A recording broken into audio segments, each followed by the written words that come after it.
Aqui, Atos capítulo de número 28, Atos dos Apóstolos, o capítulo 28,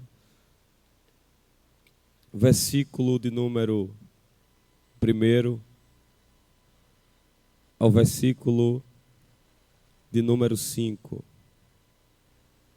Capítulo 28 de Atos, versículo 1 ao versículo 5. E havendo escapado, então souberam que a ilha se chamava Malta. E os bárbaros usaram conosco de não pouca humanidade, porque acendendo uma grande fogueira, nos recolheram a todos por causa da chuva que caía e por causa do frio. E havendo Paulo ajuntado uma grande quantidade de gravetos e pondo-os no fogo, uma víbora, fugindo do calor, lhe mordeu a mão. E os bárbaros, vendo-lhe a víbora pendurada na mão, diziam uns aos outros: certamente este homem é um homicida, visto como escapado do mar, a justiça não o deixa viver. Versículo 5 e último. Mas, sacudindo ele a víbora no fogo, não sofreu nenhum mal. Eu quero falar nessa manhã sobre catadores de gravetos. Meus irmãos, nós estamos diante de um livro neotestamentário, um livro do Novo Testamento, um livro escrito por Lucas, o evangelista, aquele que nunca andou com Jesus, mas andou com o segundo maior missionário da história da igreja. E Lucas, ele não só é o autor, o escritor do livro de Atos, mas Lucas também escreveu o próprio evangelho que carrega seu nome, o evangelho de Lucas, o evangelho lucano. Atos é o segundo tratado de Lucas para Teófilo, a saber que o evangelho de Lucas é o primeiro tratado de Lucas para Teófilo. Mas o que me chama a atenção é que o livro de Atos dos Apóstolos, ele é e deveria sempre ser tratado como livro do agir do Espírito Santo. Desde o capítulo 1 ao capítulo 28, nós conseguimos compreender e ver a ação total do Espírito Santo. Porque este livro nada mais, nada menos é, segundo alguns historiadores, o Evangelho do Espírito Santo. Porque no capítulo de número 1, a gente percebe a promessa do Espírito Santo. No capítulo 2, a gente nota que, cumprindo-se o dia de Pentecostes, veio do céu um som como de um vento veemente e impetuoso. Nós percebemos no capítulo 2 o derramamento do Espírito Santo. No capítulo 3, a gente nota milagres operados pelo Espírito Santo. No capítulo 4, ousadia pelo Espírito Santo. No capítulo 5, a gente vê a divindade, a deidade do Espírito Santo. No capítulo 6 de Atos dos Apóstolos, a gente vê trabalho operado pelo poder do Espírito Santo. No capítulo 7, a pregação de Estevão inspirada pelo Espírito Santo de Deus. Mas quando a gente vai no capítulo 8, a gente vê a expansão, o progresso, o avanço da igreja pelo poder do Espírito Santo. No capítulo 9, a gente vê a conversão de Saulo, que é o mesmo que Paulo, pelo poder do Espírito Santo. No capítulo 10 de Atos dos Apóstolos, a gente vê o céu aberto para salvar pelo poder do Espírito Santo. No capítulo 11, a salvação para todos por meio do Espírito Santo. No capítulo 12, livramento concebido pelo Espírito Santo. No capítulo 13, a Bíblia vai mostrar que a obra cresce, a obra missionária avança por influência e pelo poder da ousadia do Espírito Santo. No capítulo 14, a obra é confirmada pelo Espírito Santo. No capítulo 15 de Atos, a gente vê a assembleia de líderes sobre a influência do Espírito Santo. No capítulo 16, prisão desfeita pelo poder do Espírito Santo. No capítulo 17 de Atos, o avanço incessante, o progresso da igreja pelo poder do Espírito Santo. No capítulo 18, lideranças inspiradas pelo poder do Espírito Santo. No capítulo 19 de Atos, demonstração de poder pelo Espírito Santo. No capítulo 20, revelação concebida pelo poder do Espírito Santo. No capítulo de número 21, previsão de fatos inspirados e revelados pelo Espírito Santo. No capítulo 22, presença constante na vida pelo poder do Espírito Santo.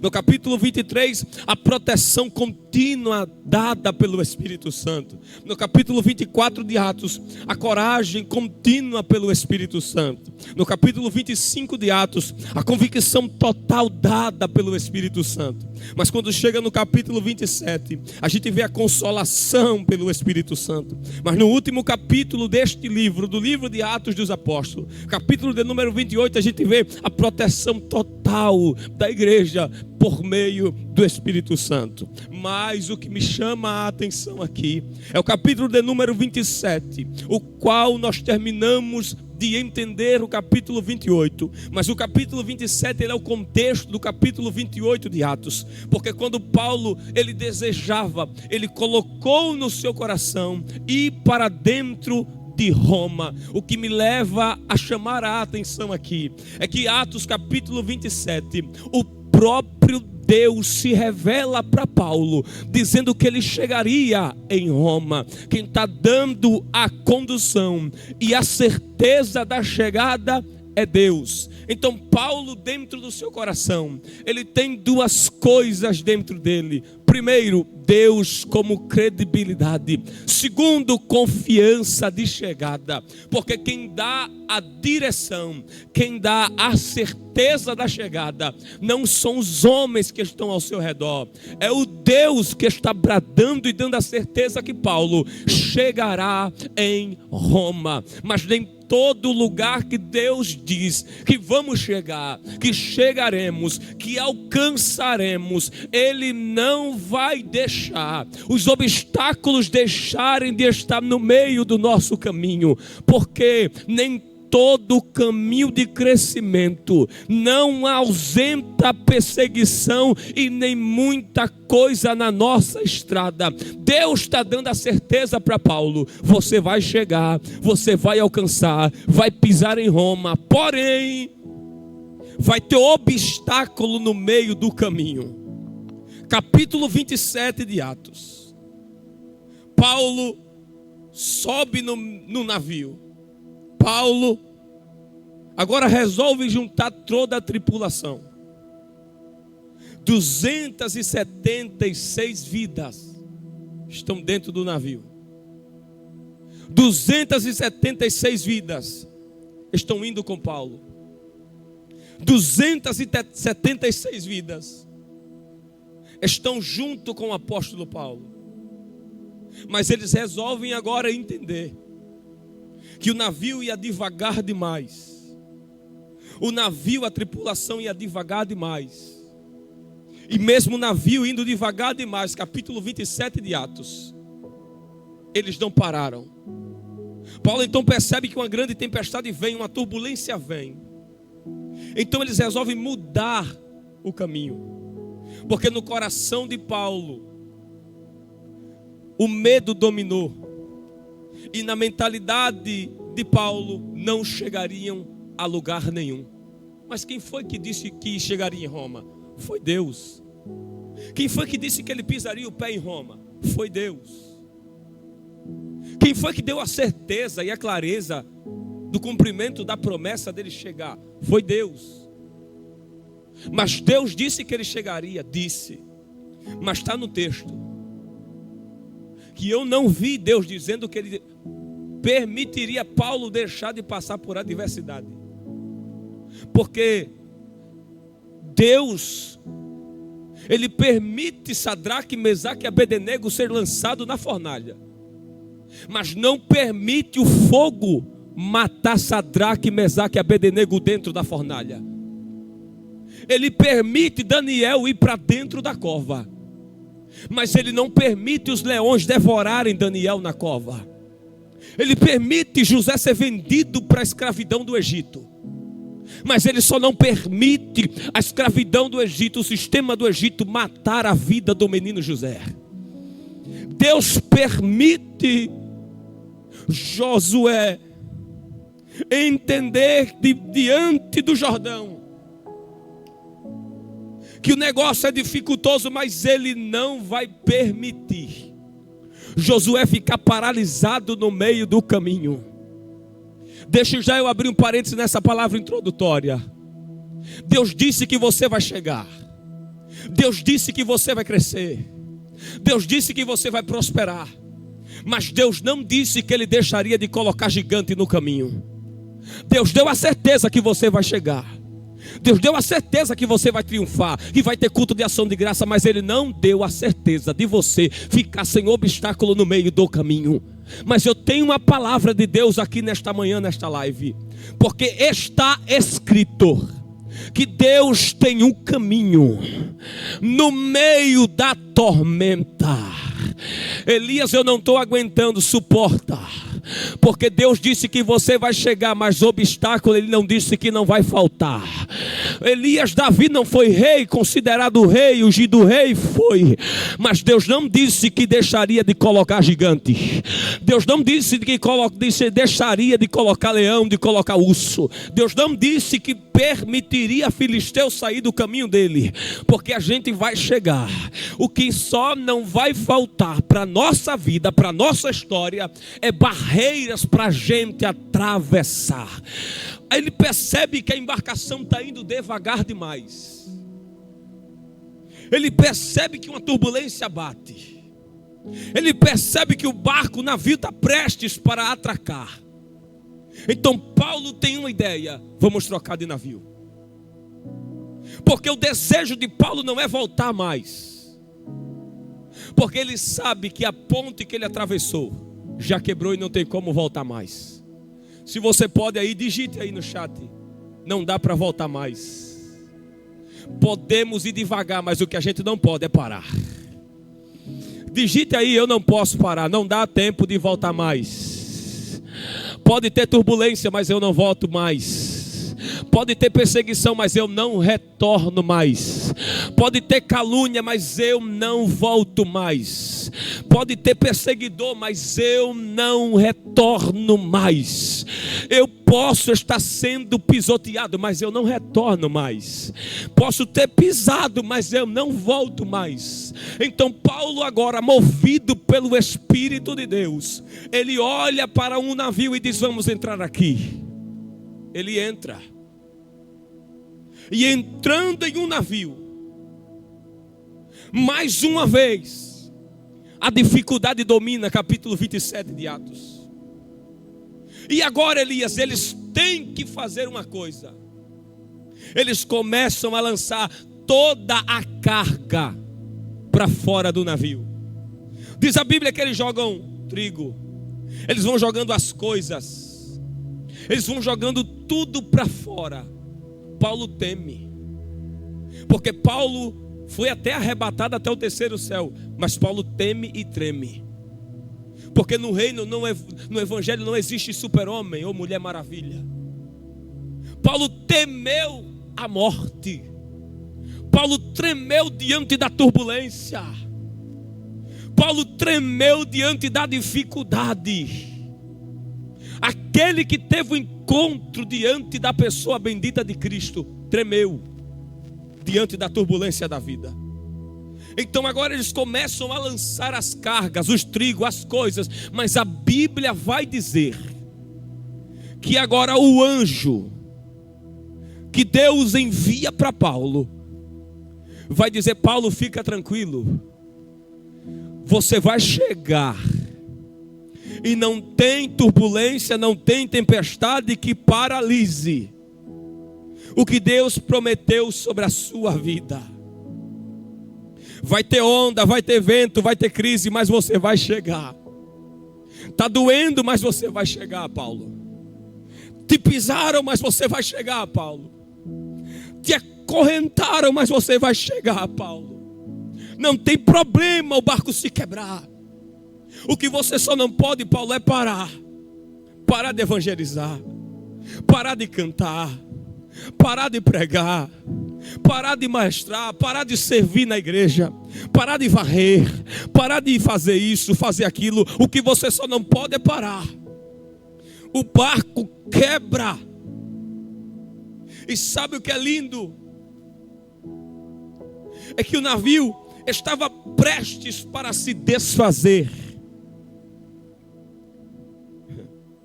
A rota foi mudada para tentar salvar 276 pessoas. E eles lançam as coisas no mar. Diz a Bíblia que ninguém morreria. Porque primeiro, a certeza veio, o anjo, para dizer duas coisas para Paulo. Primeira coisa que ele diz: o navio vai afundar, Paulo. Porque navio Deus dá outro navio. Paulo tem que entender que se for preciso perder coisas, ele perde. Porque não precisamos de um navio. Navio Deus dá outro. Pessoas é difícil de se recuperar. Eu repito isso. Eu prefiro perder o navio do que perder a família. Eu prefiro perder o navio do que perder as coisas que Deus colocou na minha vida. Paulo tem que entender que o navio ele dá outro, Deus dá outro, as coisas Deus devolve. Porque Elias, porque segundo Deus disse ninguém vai morrer, era Deus dizendo eu prefiro perder as coisas, Paulo, do que perder as pessoas dentro do navio. Eu prefiro perder a embarcação, pode se rachar, pode se quebrar, pode se desfazer, mas as pessoas que estão dentro do navio, para mim, é especial e eu não quero perder nenhum deles, Paulo.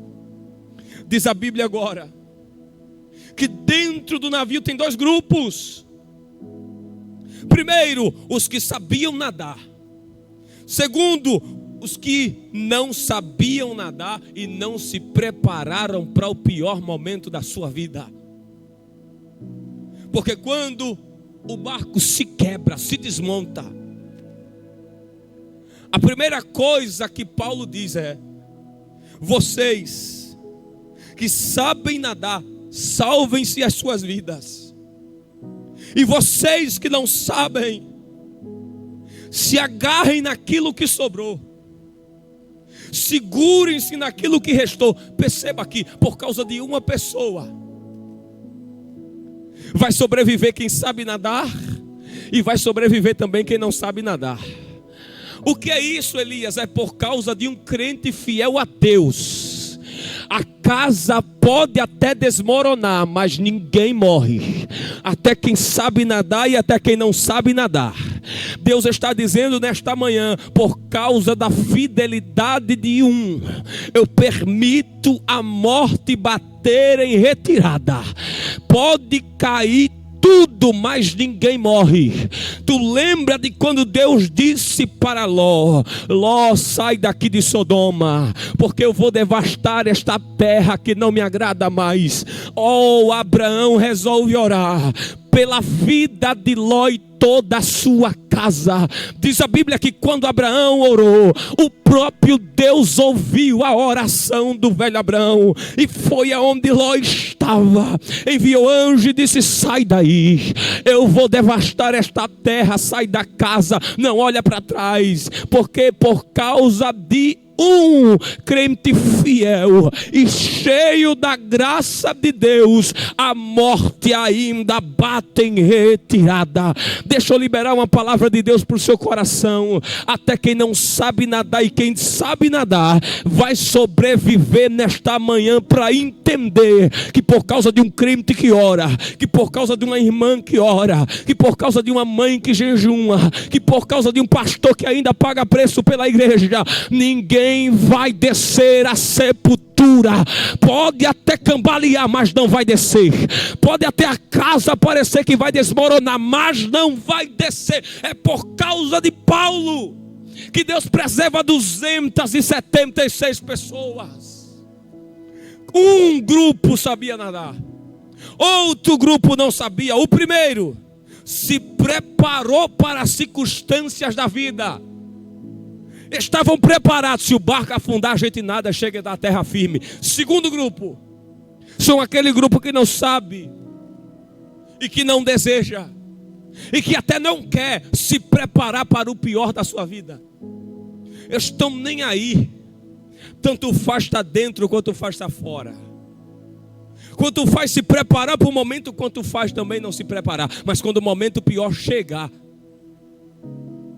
a sorte deles é que Deus ainda preserva Paulo para dar livramento para todos eles dentro da embarcação.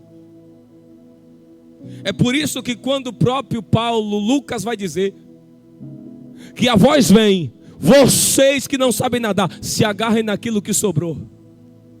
Elias, mas sobrou só um pouco de força, se agarra nessa pouca força. Elias, sobrou só um pouquinho de privilégio, de força de orar, se agarra nesse pouquinho de privilégio, de força, de pouca força para orar.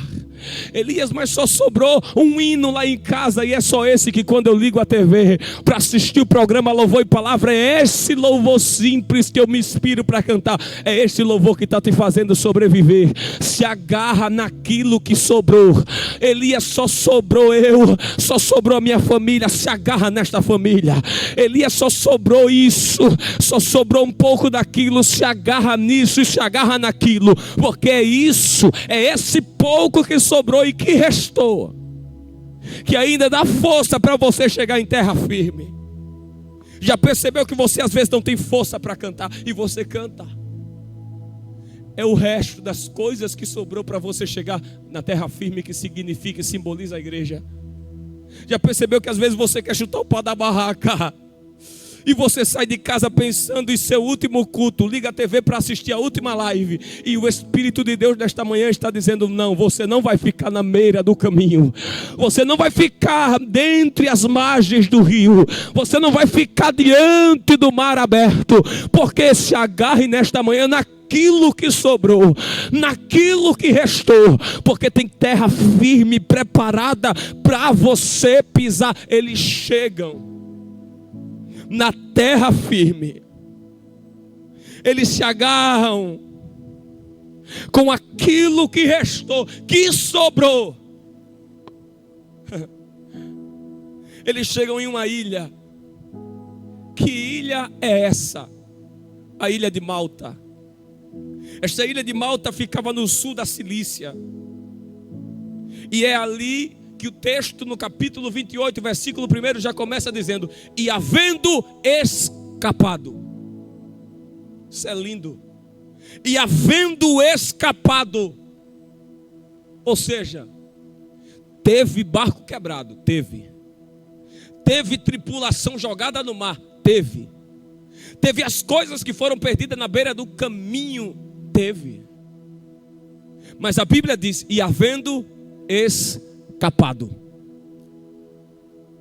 Porque nem toda turbulência é sinônimo de morte.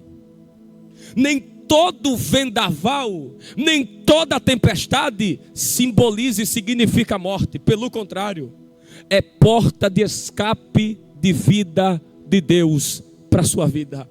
Eu repito isso, debaixo da presença do Espírito Santo para você. Nem toda turbulência no navio, nem toda tempestade no navio simboliza e significa que é morte. Pelo contrário, é porta de escape de vida para a sua vida.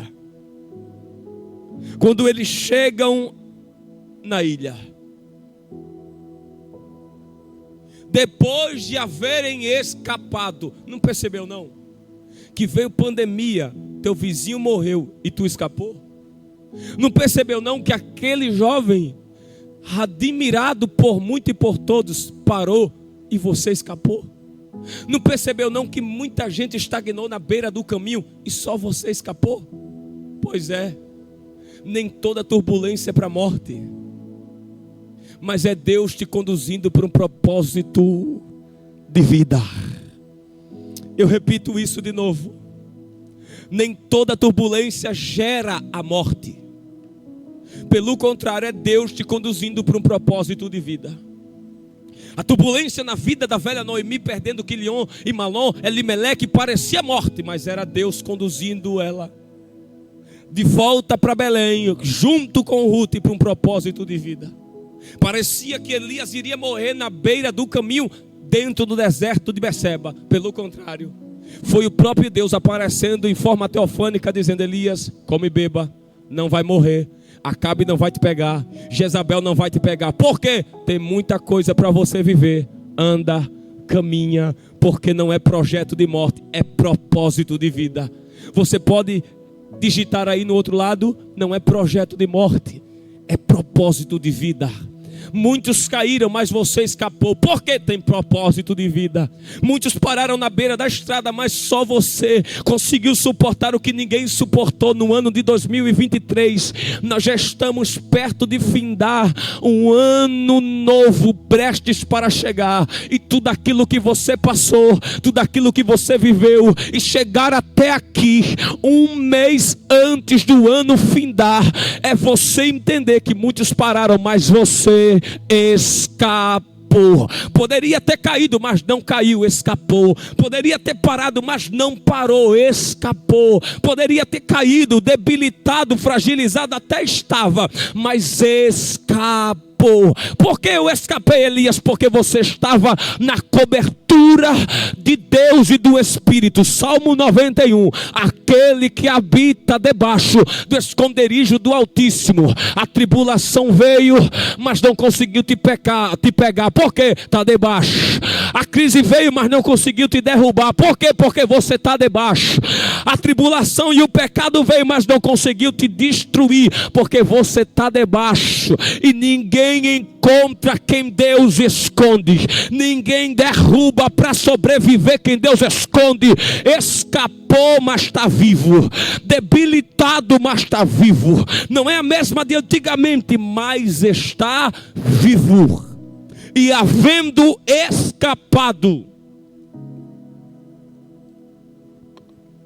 eles agora chegam em Malta. E eles percebem que todo o povo, ou os bárbaros dali, eles acendem uma grande fogueira. Eles acendem uma fogueira grande. E outra coisa, eles acenderam a fogueira debaixo da chuva. Porque eles estavam acendendo fogueira. E eu acredito que eles não estavam acendendo dentro de casa. Porque a Bíblia diz que todo o povo estava ao redor da fogueira. Ou seja, 276 pessoas que não morreram estavam ao redor da fogueira. Eu acredito que era do lado de fora, diante do ambiente aberto. A fogueira era acesa e era uma grande fogueira. Mas por que eles estavam acendendo a fogueira debaixo da chuva? Por que eles estavam acendendo a fogueira debaixo do frio? Porque eles estão nos ensinando a primeira coisa. Enquanto tem muita gente querendo apagar o fogo da fogueira, a gente acende a fogueira debaixo da chuva. Enquanto tem muita gente que só acende a fogueira em períodos de tempos, a gente não tem tempo para acender a fogueira. A gente acende a fogueira com frio ou sem frio, com calor ou sem calor, com a chuva ou sem a chuva. A primeira coisa que eles nos ensinam é que independente do clima ser bom ou ruim, tem que acender fogueira. Independente dos vendavais da vida, tem que acender fogueira.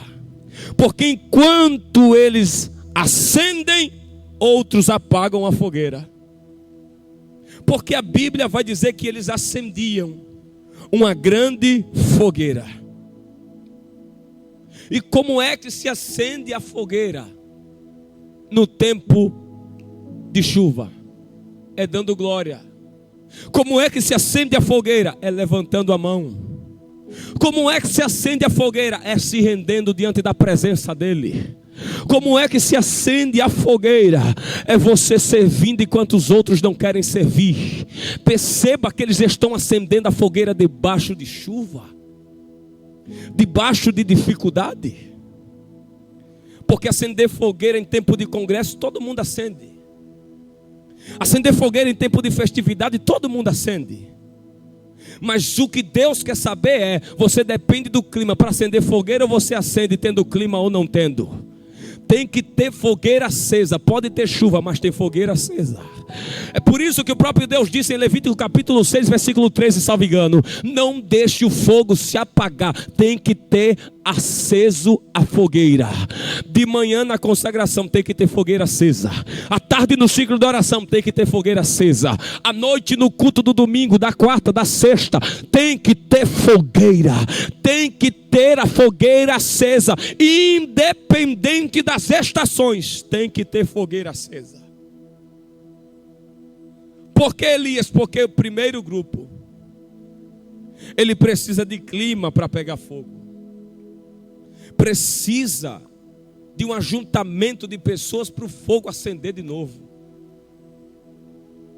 Mas o segundo grupo é o que vence a tempestade, é o que vence o frio, é o que vence o vendaval, mas ainda quer manter a fogueira acesa. O apóstolo Paulo percebe que a chuva caía. Lucas vê que por causa do frio, eles acendem a fogueira. Paulo agora resolve tomar uma atitude que ninguém dentre os 276 pessoas tomaram. Qual é a atitude que Paulo toma?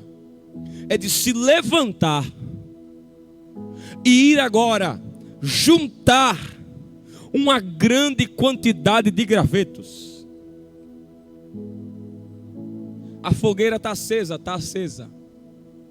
Mas Paulo sabe, com a chuva e com o frio, no meio do cenário, a fogueira pode até se apagar.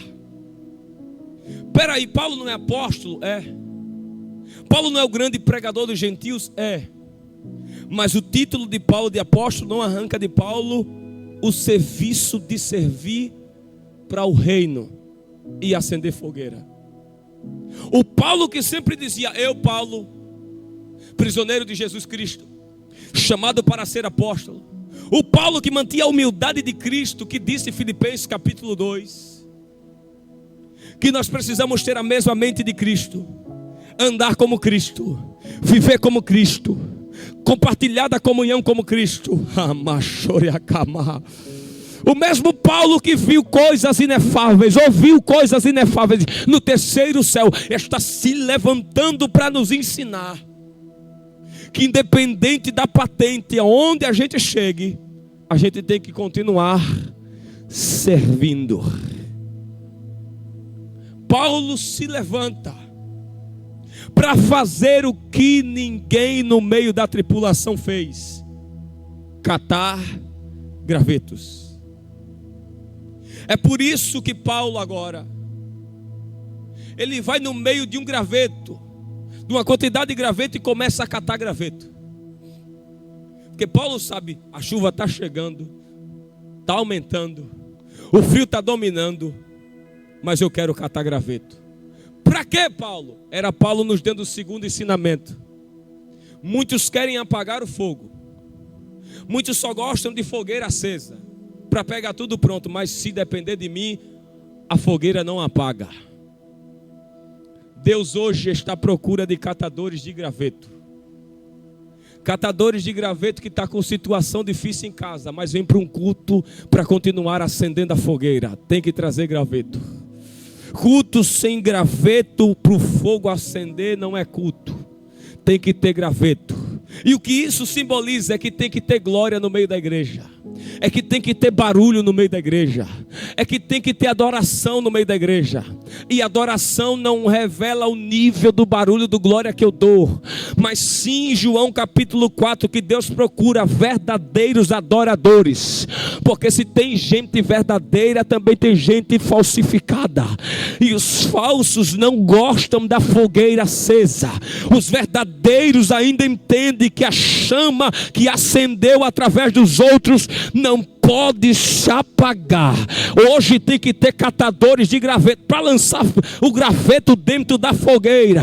Tem que ter fogo, tem que ter presença, porque sem presença o fogo não desce. Se não tem presença e o fogo também, a glória não pega. Se a glória não desce, o Espírito não trabalha. Tem que ter graveto jogado, lançado para dentro da fogueira. Paulo se levanta, vai aonde estava uma grande quantidade de gravetos, após ter escapado da turbulência do mar, e vai trabalhar.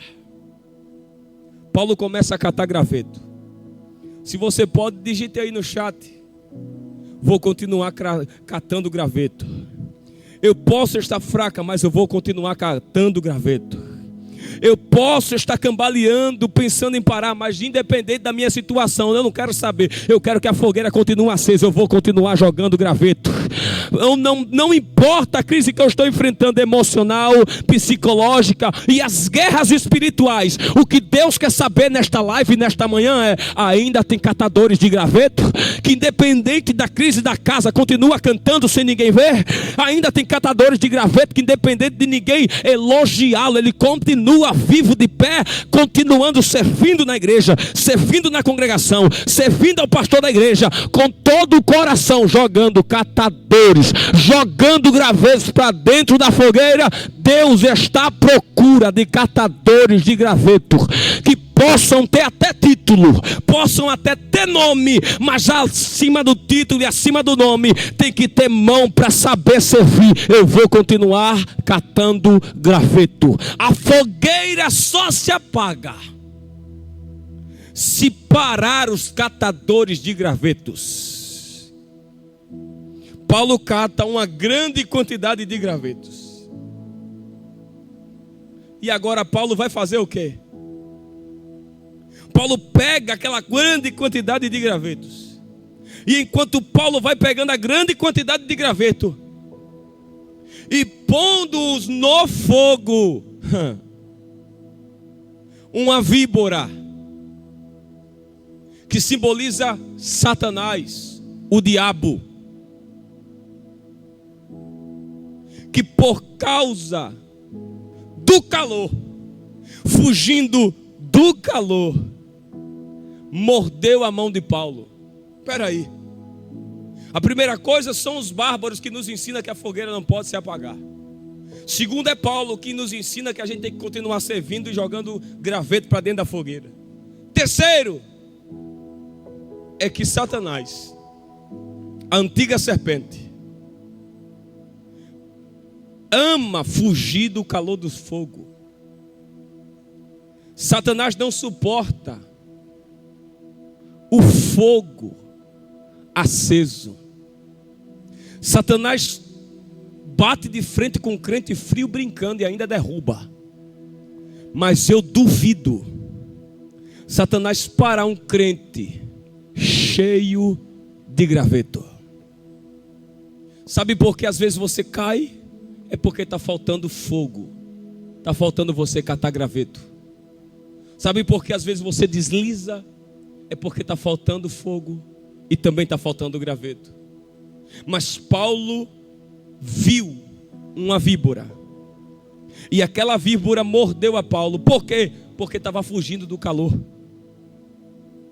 E enquanto Paulo é mordido pela víbora na mão, por que ela mordeu Paulo na mão? Eu fui perguntar para Deus o porquê. Porque ela não mordeu no pescoço de Paulo? Porque ela mordeu na mão? Porque Paulo nos ensina que o crachá de apóstolo de Paulo fala de posição, mas a mão de Paulo fala de serviço. É por isso que um dia lá dentro dos céus, diante do trono branco de Deus, vai ouvir-se uma pergunta. E a pergunta não é: mostra-me o teu apostolado, Paulo. Fala para mim qual é o teu título de pregador, Paulo. Não.